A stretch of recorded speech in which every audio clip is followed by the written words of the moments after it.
I think everyone knows me, but I'm Pam Walter from Map Connected. Just briefly up there on the computer screen is our next set of events with the leadership exchange groups that we've launched so far this year. We're into actually our warranty admin leadership group has already met 2 times, and most of these groups starting on Thursday are meeting for the 2nd time.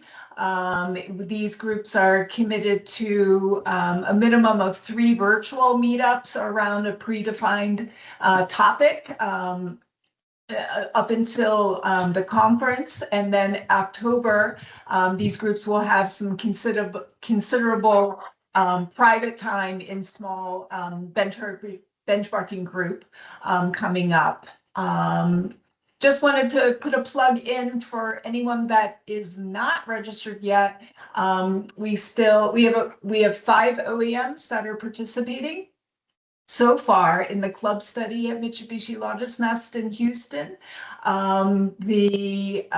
Where the first day will be more OEM specific benchmarking around the topics of manual claim assessment and supporting better claims from the technical services side. And then the second day will be bringing in the AI think tank service providers and kind of doing a whole end-to-end process walkthrough.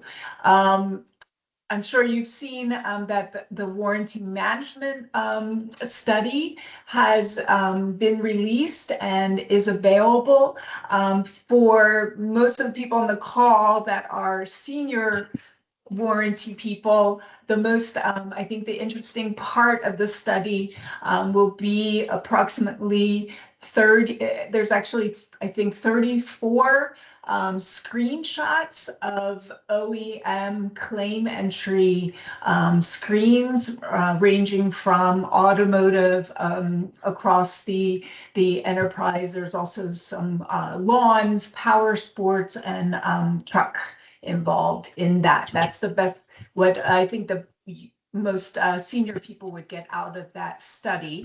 And this is want to get right into it, but this is the 3rd of the 4 AI think tank sponsored showcases with case studies. We have 1 more remaining coming up in June, but the other 2, as well as today, will also have been recorded, and they're available by requesting them on the website. You can get the presentation and the recording of them. So just as I mentioned, this is being recorded, unlike our other small group benchmarking exercises. But I just wanted to thank Toyota and Pegasystems for bringing us this conversation today. And I want to hand it right over to, if you want to start sharing your presentation, Ed. But this is, I'm going to hand it over to Ed Allen, who's going to be leading the conversation. He's the manufacturing market leader for Pegasystems. Thank you very much. Thanks, Pam.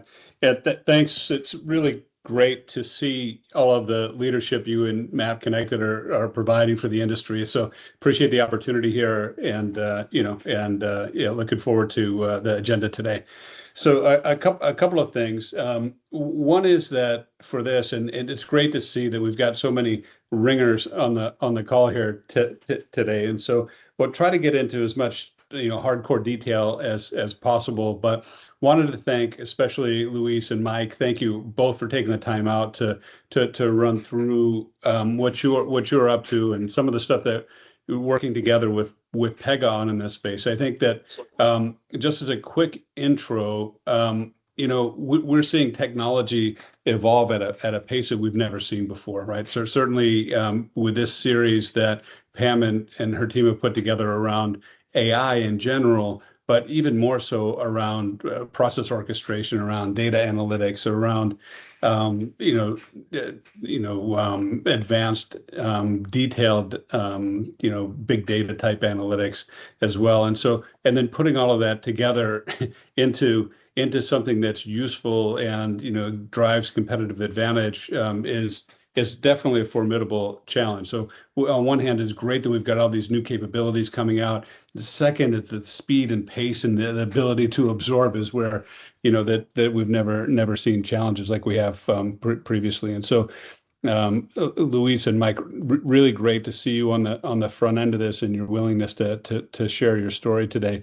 Now, of course, Toyota's synonymous with quality, and your firsthand experience is going to be really interesting for us collectively to learn about and hear about.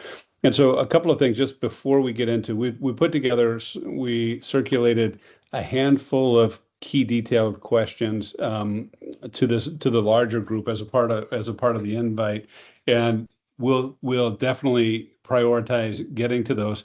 But in advance of that, it would be really great, and maybe we start with Luis. If you could introduce yourself and then Mike also, right? But introduce yourself and your mission, and then we'll just dive into the content from there. Of course, Alan. Good afternoon, everybody. My name is Luis Izarra. I'm the senior manager in the quality division for the platform area. Then my responsibility is in the IT part, create all the platform or the foundations where we can build solutions. And one of the part of the platform component is our process orchestration that we are using Pega as a process engine. Then yes, that is mainly my role.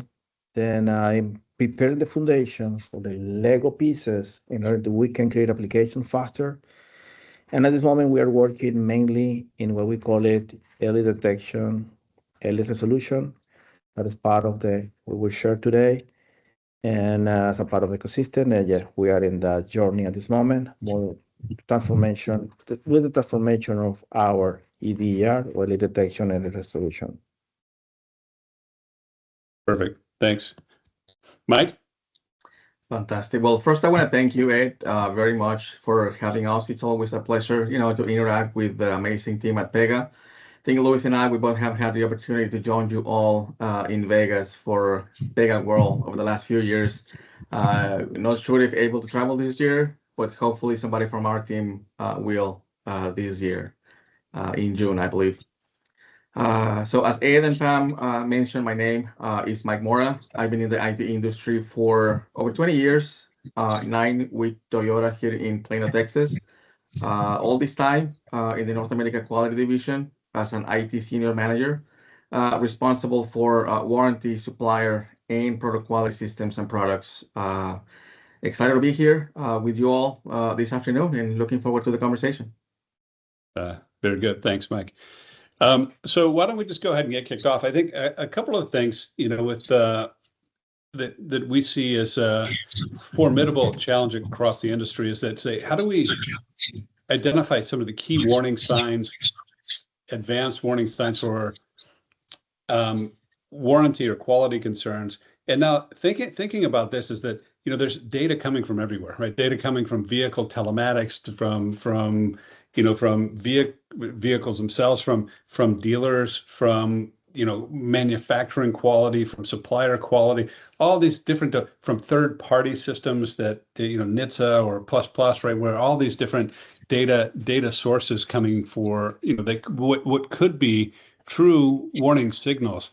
So the question is, with all of the and multiple different systems and different functions within these organizations, dealers with their own system, third parties with their own system, how do you sort of distill all of that data down to try to figure out, hey, how do you prioritize what's a true warning signal and what may be just noise? Yeah, no, that's a great question. I think you kind of referred to the volume of the data. I think warranty and service ecosystems, they generate enormous volumes of data every single day. And I think the challenge is not lack of information. I think the challenge is more around distinguishing meaningful signals that indicate emerging product or customer issues from the normal operational noise, that exists in any large-scale vehicle population, right? So I mentioned warranty data and service data. So warranty data usually tied, directly to failures, repairs, parts replaced, labor operations, dealer submissions, adjudication outcomes, right, at a very high level. On the other hand, we have the service data, which is a little bit broader, than the warranty data, as it represents operational and diagnostic information that's generated throughout the vehicle servicing lifecycle, right? Whether or not a warranty claim is submitted, right? This is important because I think many early signals appear before warranty claims spike. That's important to keep in mind, Examples of service data, I think you referred to a few of those: dealer service visit data, customer complaints, ROs or repair orders, technician notes, diagnostic scans, inspection results. You also talked a little bit about connected vehicle technology and telemetry data. You have the battery health, the sensor readings, the VTCs, the fault frequency, vehicle operating conditions, customer experience signals. There's plenty, right? And then we have the maintenance patterns, with the high repeat visits, unusual maintenance timing, software update failures. So there's a lot of information now. How do we filter that noise? I think there are multiple factors that we need to consider as we go through the filtering process of this effort. And I think some of those, and those are very important, it's a random variability. We may see temporary spikes coming from small sample sizes, one dealer submitting unusually high claims, that may be a one-off. There's also the human and the data quality issues, incorrect failure coding, misdiagnosis, duplicate claims, free text inconsistencies, you name it, right? Now, we also have the environmental factors, that we need to consider, right? Like extreme weather regions, the driving habits, fuel quality differences. And then we have the operational noise, where we have technician training differences, dealer process variations, delayed claims. There's significant factors to consider as we analyze all these tremendous volume of data that I just talked about. Now, a true warning sign, what is it? What is a true warning sign? The way we see it is as an statistically and operationally meaningful pattern that consistently suggests an emerging product, process, supplier, software, or customer impact issue. Now, there's probably a set of items, that we need to keep in mind when we refer to a true warning sign. We have consistency, we have repeatability, we have correlation, severity, acceleration, and clustering. Consistency, the question that we usually ask is, hey, is this appearing across multiple dealers and regions? Yes, no. Repeatability, is the pattern continuing over time, right? Is it just, like I said, is it a seasonal thing, or is it continuing over time? And then we have, of course, the correlation, right? When we have multiple data sources pointing to the same issue, is that happening? Yes, no. We have the severity and the acceleration of, those patterns. And then we have the clustering, clustering where we have, we usually see, a specific set of beans, production windows, supplier batches. Here's where the supplier quality, piece comes into picture. And then we have the software releases, for those vehicles that are applicable to software releases. Not all of them are, but some of them, So those factors we need to keep in mind to be able to distill all this information and be able to identify a true warning sign as we go through the identification process. I'm talking a little bit about, the early stages of the EDER that I think Luis was referring to at the beginning of the call, the early detection, early resolution. Yeah, I think I think Mike covered everything, but in order to add, I think the key part is correlation and process. Okay, that we have all of this information. Yes, we review maybe one product, one vehicle, I don't know, 10 or 15 years ago, have a few ECU or few computing units that produce data for us. Now we have vehicles with thousands of those. Then the number of data change. Now, I think the key part in this moment, especially in this moment of the IT is, yeah, we have the data, we put the data, we have the way to put it in a vector storage or a different way to save it. Then clear process is where we are using Pega to drive those processes because we have different process to manage those detections. They manage those early warning detection signals, then we have different process to do it. And now we are adding also AI to help with this correlation because correlation is the key. Data is there. No, it's not like a mic indicated, it's not lack of data. It's the opposite. Then process, AI, correlation, that is for me the key factor in the IT point of view, where we can help business to find information quickly. And again, the earlier you detect something, the better. Well, really great, thorough explanation. So thanks for walking through that. I think one thing that's probably be interesting to talk through, maybe just to ask the press a little bit, is that at some point, this data, I mean, there's a sea of data. And so you kind of talk about like how to identify what Mike called statistically meaningful patterns, right? And then Louis, you talked about, hey, drawing these correlations, and at some point there has to be some relative prioritization. Like, hey, if there's significant cluster of, for example, vehicle off-road caused by some newly identified potential signal, and at some point, my guess is that through all of this complex sets of data, it merges to the top. There's got to be some like super urgent type of issues identified, right? And then could you maybe just walk through what happens to the tip of the most urgent type issues? How are those things then triggered, and then what happens with them? Like, is there some sort of special top tier process for issue resolutions for the most urgent type issues? Yeah, I think we're falling into the triage and prioritization realm, with this question. Right. And yeah, the way I see it, organizations are not necessarily struggling with lack of signals, right? I think they are struggling with signal overload, which is, a completely different problem. So now if effective triage is basically what prevents teams from chasing noise while missing high impact emerging issues, right? So signal triage, is the way we see it is like a process of evaluating, ranking, which is, the term that you just used, and routing potential warning signs, based on their likelihood, severity, business impact, and urgency, right?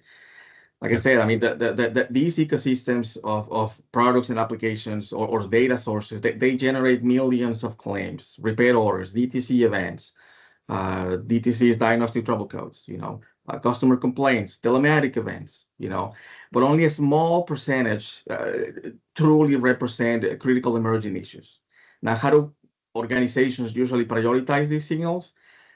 I could mention probably 3 or 4 categories. And Luis, if I miss anything, by all means, but the first, I guess, 3 or 4 that I can think of are, severity-based prioritization, right? But we can break that into safety risks, vehicle disablement, right, customer experience impact, financial exposure. And then we have the frequency and the acceleration analysis. Is the signal growing? Is the failure rate accelerating? And is the trend statistically abnormal? Now we have the population impact analysis, where we take a look at the mean population size, the production ranges, the supplier lots. We're talking about a single supplier, more suppliers from period A to period B. And then we have the software release scope, for those vehicles that are subject to such software updates. And of course, I think Luis made reference to the multi-source correlation, right? Where we have increased warranty claims, repeated DTC patterns, technician narratives, kind of referring to similar symptoms, and customer complaints. So I think that the strongest warning signs usually emerge when weak signals from multiple systems begin converging to a consistent pattern over time. I hope that makes sense. I think the only thing I can add about that is our process is we can divide the process in detection, investigation, resolution, and communication. Then, yeah, we have our ranking system. And of course, in the ranking system, will drive what is SLA or what is the time we will take for investigation and resolution and communication. And depends on the severity, of course, we have a specialized team for depends body, chassis, electrical, and so on. Then again, depends on when we use ranking that might describe it, depends on the number of the ranking, 1, 2, 3 to 5. Then we trigger our specialized team, and they have a specific SLA they need to met. And again, depends on the nature of the issue, then our electrical team or chassis or body or so on, they will address. And of course, we have a complete SLA, but depending on the ranking. And we use usually 1 to 7, but usually 1 to 5 number of ranking that we will use to manage those timing. Well, that makes a lot of sense. So let me just share something with this group. There's yeah, so I'll just share two quick things just to frame the next question. I think that one is that, like we were talking about, there's no shortage of data, and once we get from detection to mitigation, Louis, you call it mitigation, so it's maybe Investigation, detection, investigation will come. Okay, yeah, right, great. So then these issues can be across the entire, basically across the enterprise here, plus. And so what we've done at Pega, working with many of you on the call, like across customers and manufacturing in general, is that there's these 42 that we see massively recurring use cases. And so we try to put them in these 6 buckets across the top. So for claims recovery, recall management, optimization, early warning detection is really what we're focusing on here. But at some point, these are all fairly robust processes that go across multiple systems, multiple data sources, and multiple functions.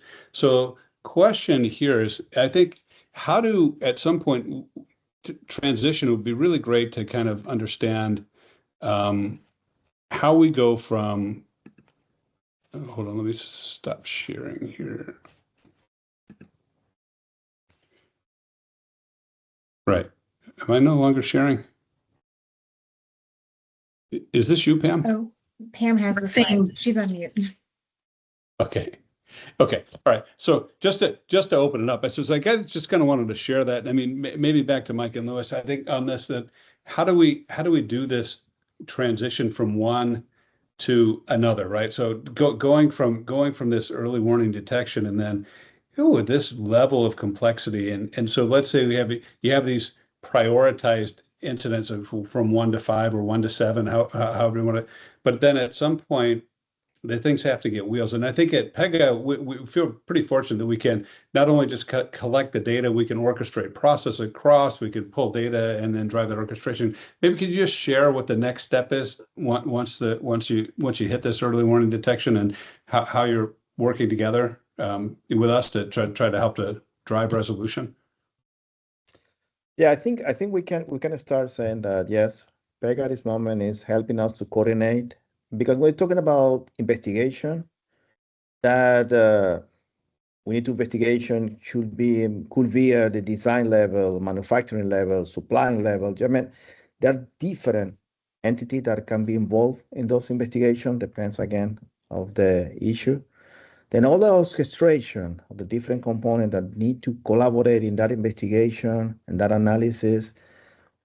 Yeah, I think Pega is playing the let's say the main piece of the role to coordinate between different teams, different persons, that maybe a few years ago, maybe that coordination happened in mails or phone calls, right?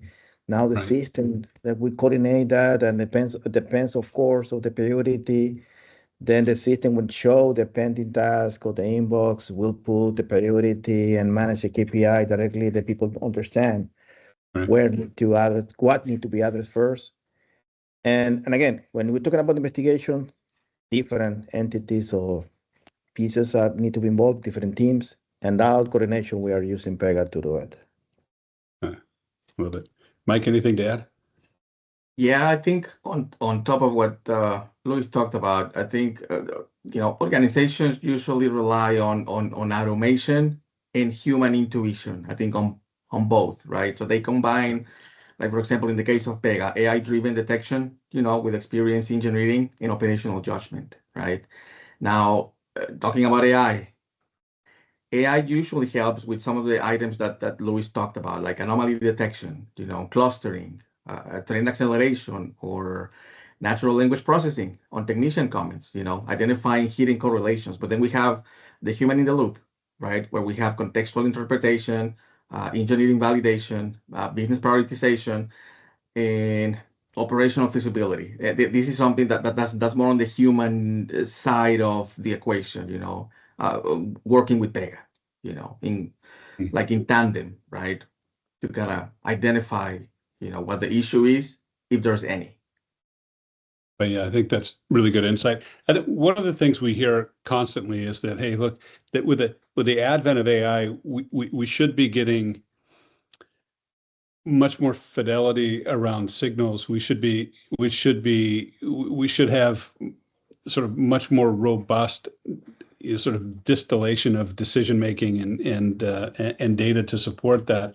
But the one primary thing that we hear over and over is that we should be getting faster, and AI should help us get faster from detection to not just to identification, but to also to all the way to resolution.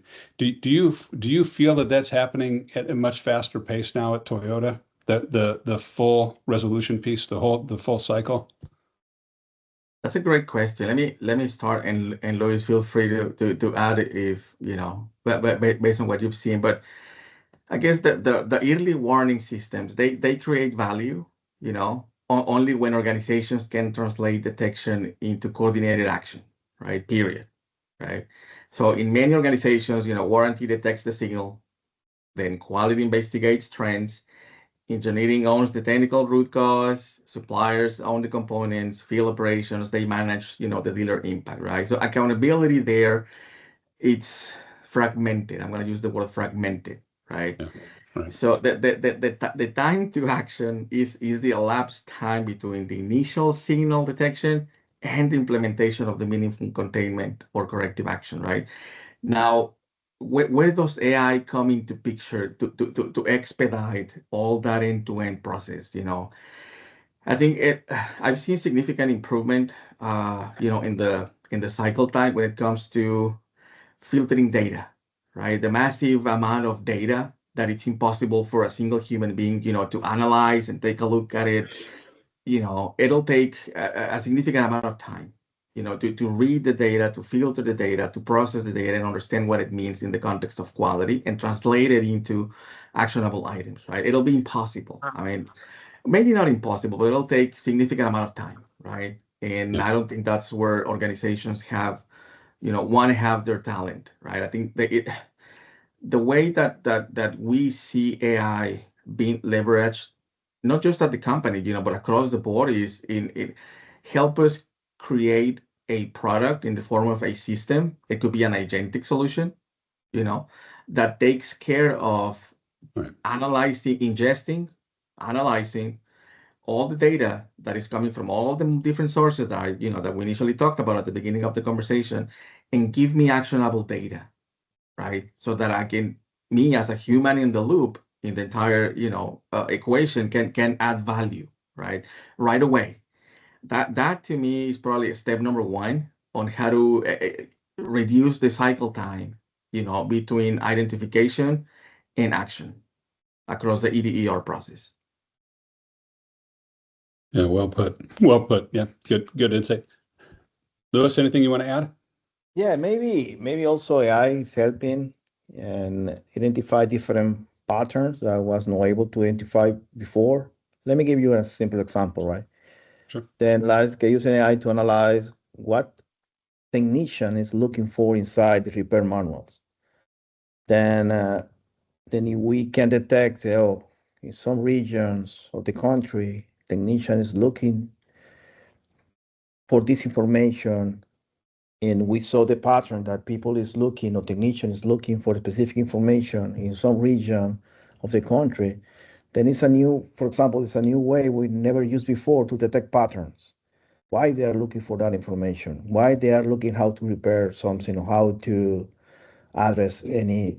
Then again, AI also provide new sources of pattern detection that we never be able to do it before.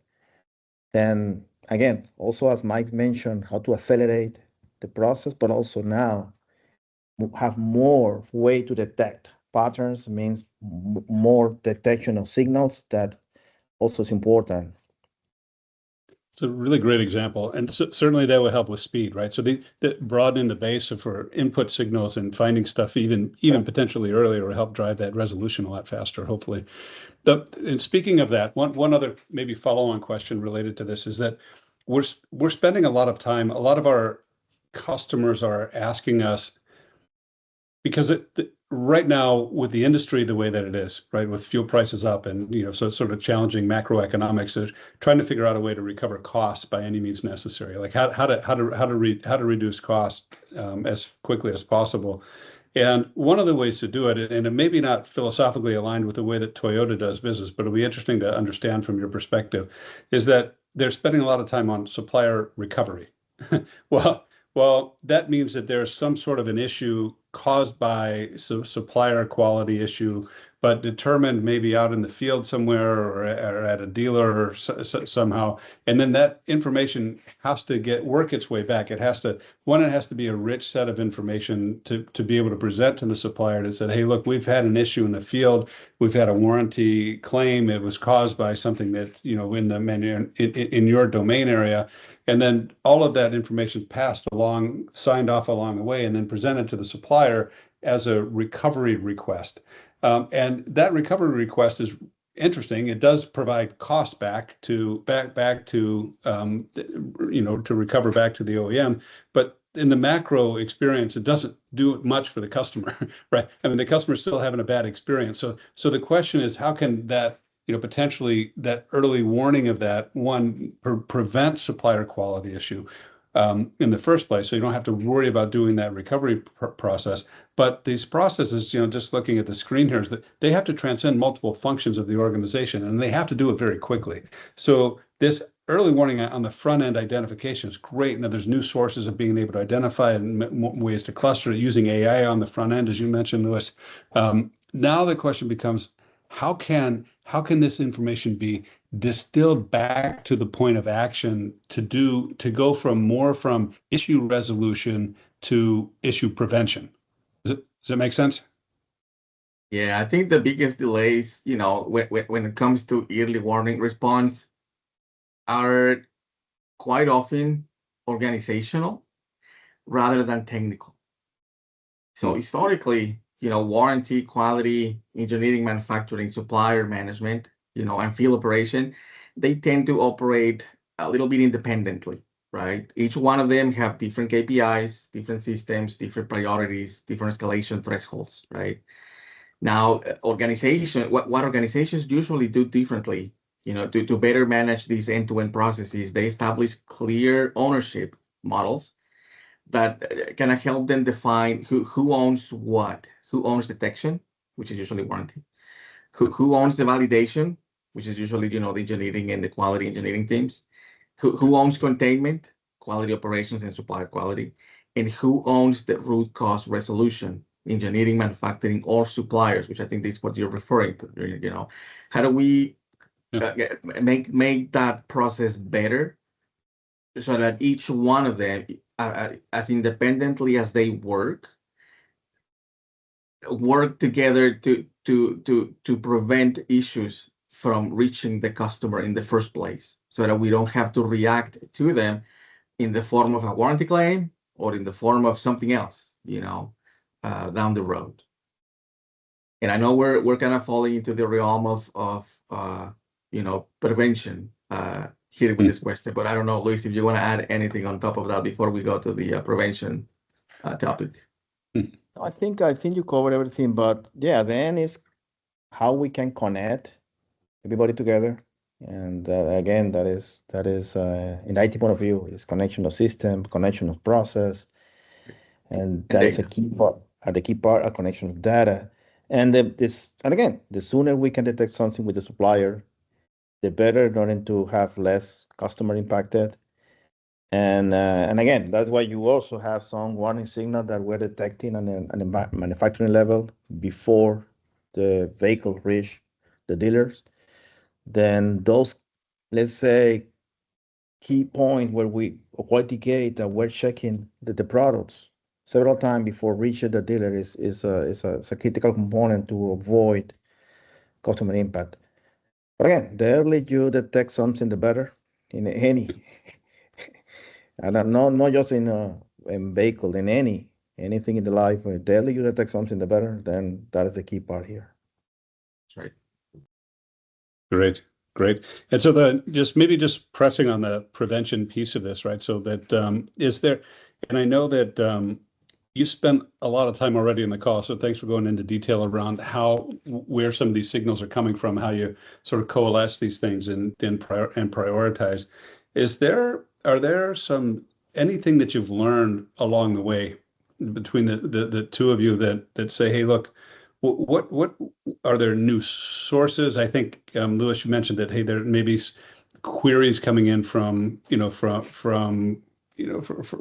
from mechanics or people that technicians that are, hey, this is unique, this is something new that we hadn't seen before. Maybe that's something, a new data source that can be used. Anything else on the front end of potential prevention that you've learned and recently and along the way?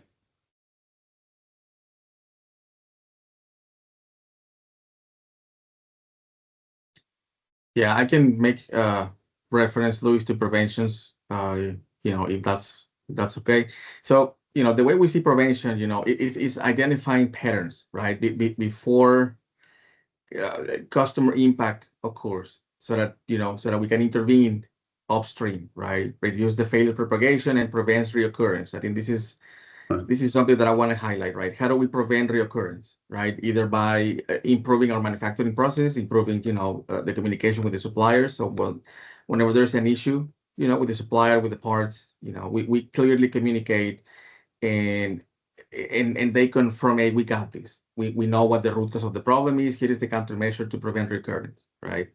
So that's probably one of the things that I want to highlight. I think the other one is, I think the highest level of early warning maturity is not resolving issues faster, but it is preventing issues from happening in the first place. Right. Now, through technology, through process improvement, through communication flow improvement, you name it. There's a lot. I think most of the modern, early warning systems are pretty much, shifting from post-failure reaction, toward pre-failure intervention with everything that encompasses.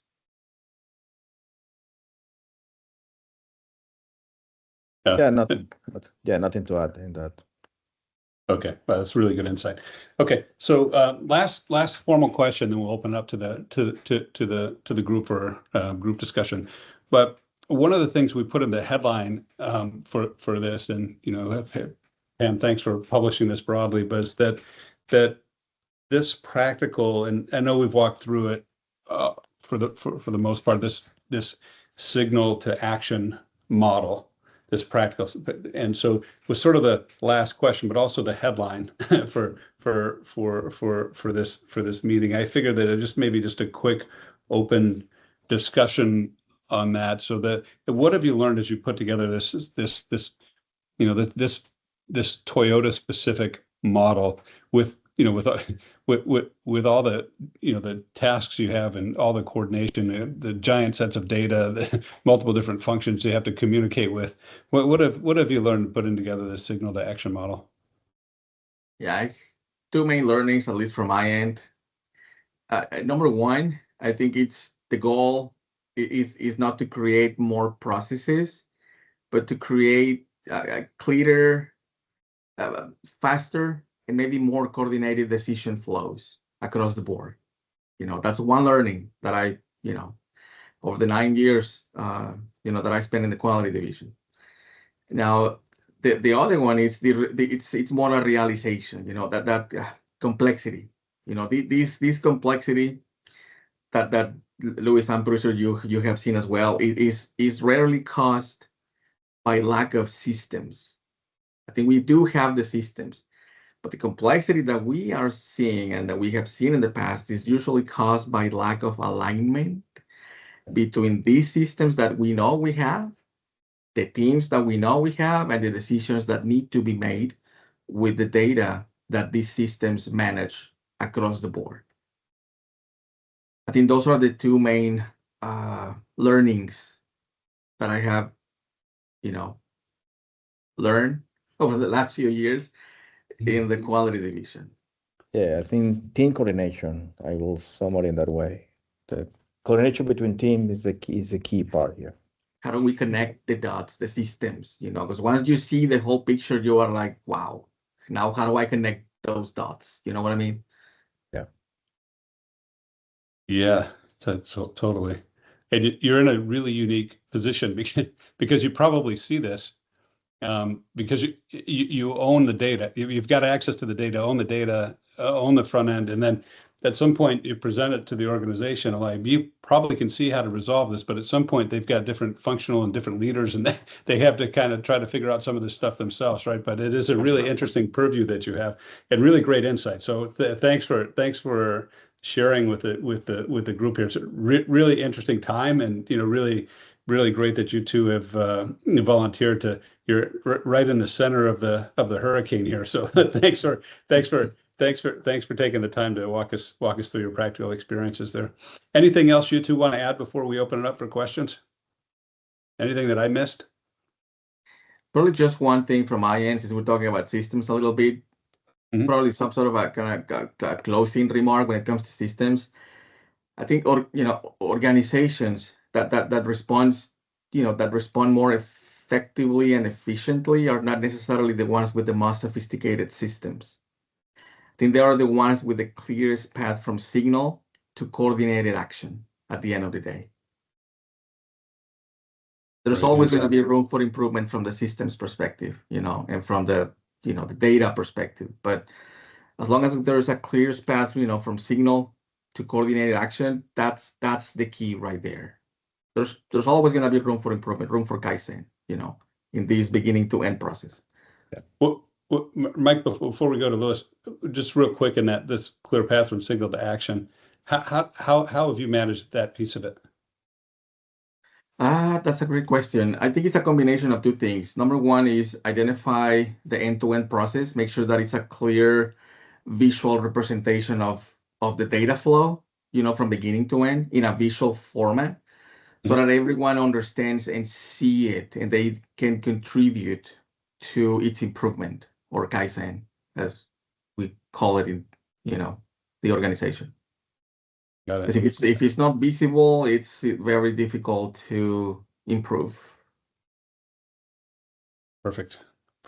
Yeah. For me, process management is the key part here, and manage the process, and Kaizen all the time, because you can improve everything all the time. Then I think that Mike summed in the two words, process and Kaizen, is the critical thing here. Fantastic. All right, thanks very much for that. I think anybody on the call, while we've got a relatively intimate group here, anybody have any questions for Louis or Mike?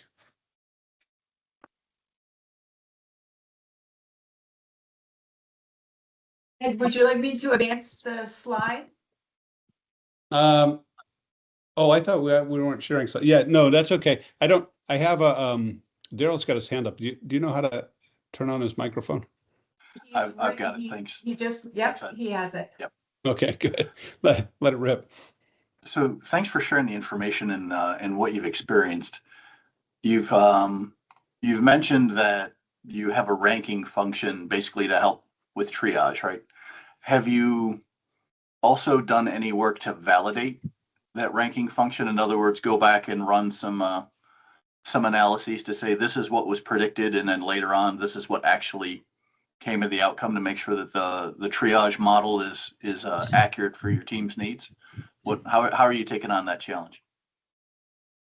Yeah, that's a great question. I think that will fall in the realm of the NAMCs, or the manufacturing centers, as we refer to them, the NAMCs, in our quality engineering teams at TMNA. I think both Luis and I, we are on the IT side of the equation in the organization. So when it comes to evaluating, reviewing, making changes to this ranking process, I think that's more on the business side of the house. And I'm pretty sure they do have a process where they do evaluate and Kaizen and make the necessary changes, depending on input that they get from us through the different systems that we support, right? And that we make available to them. Thanks.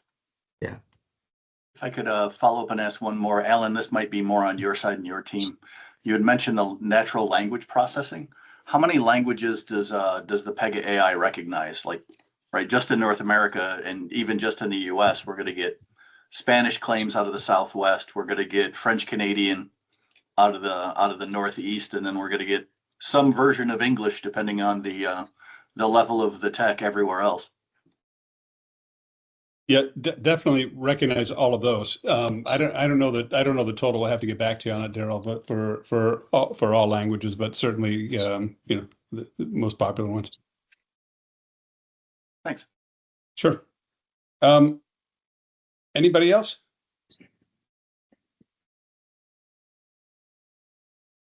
KPIs that are being used. What are you using for KPIs in your play detection and solution process? Jennifer, can you repeat your question? It was a little garbled. Can you hear me better now? Yes, okay. So I'm curious, what key performance indicators, or what are you measuring to understand whether this is improving or not, improving the process? Is it like time related things versus target? I know you mentioned SLAs. Is there quality measures that are being used as key performance indicators? I think it depends on. I mean, the answer is yes. We have a variety of KPIs and SLAs depending on the business process behind the system, right? Like, for example, in the warranty space, right? Number of claims, number of parts impacted. I think I mentioned VIN range, supplier codes. Are we seeing issues with specific supplier lots? And we usually extract metrics out of that. Now there's also campaigns. That's a completely different system. Outside of the warranty realm, this is more on the compliance side of the house. And we also have another set of systems that are more on the manufacturing plants, where we measure different things.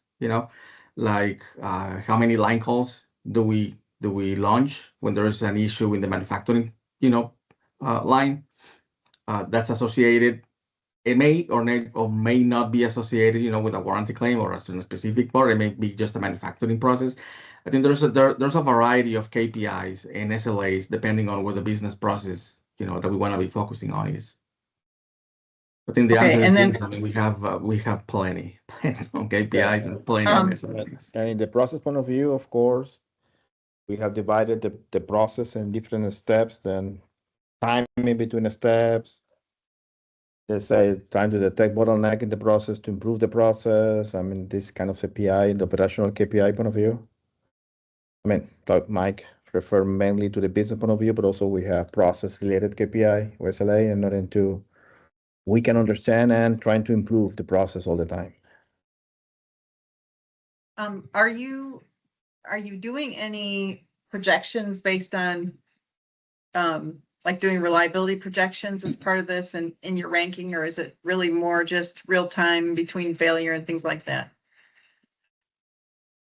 I think we have a little bit of both, real time and analytics, historical data. It Yeah, depends on where in the business process we want to look at, right?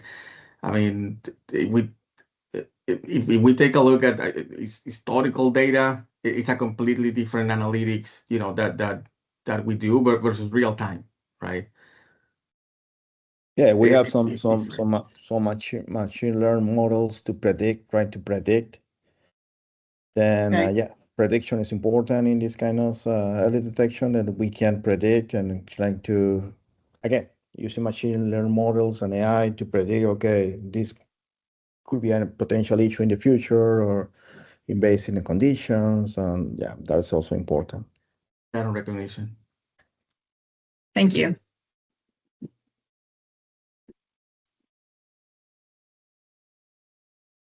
All right. So a couple of things. I think one is that we were talking about, hey, what does this look like? The visual representation models and what these processes could, and it's really important for us to visualize the process across the board. One thing I just wanted to quickly share is that these sets of use cases that we had been talking about, I think that they're all visually represented. If you across the board, all these 42 are visually represented on. We've got a tool at Pega called Blueprint. You see the link here. It's just pega.com/blueprint. But to lay out these individual processes, it just puts together a visual representation of what that can and should look like, these individual processes, and then it lays out the data, the personas, the processes themselves, and then can use that as a tool to help to be able to share with the balance of the organization. Hey, here's how we can model these. And so I know we're working with many of you using that Blueprint tool to help create this, and then eventually that can be migrated to production environments. But this was a super rich conversation. Pam, thanks for the opportunity. It's always great working with you and Map Connected. Louis, Mike, extraordinary job. Thanks for sharing the detail of what you're up to. It's really great and encouraging to see progress that you're making and value creating to the organization. Mark Abbott, thanks for putting this together, for connecting everybody on behalf of the Pega team. Thanks everybody for joining. Pam, anything you want to wrap up with? No, I will be back with the presentations in a couple days time. So if you wanted to reference some of the Pega slides and the recording, you can feel free to distribute it as well. And hoping to see everyone back in the June 9th for the last showcase of the first half of the year. So, and Pega will be, perhaps we'll be able to talk further with Mike and Louis at the conference later October in Detroit, October 19th through the 21st. But thank you very much, everyone. Thank you. For the opportunity. That's good. Thank you. Thank you. Thanks, Thank you. everybody. Thanks everybody. Bye.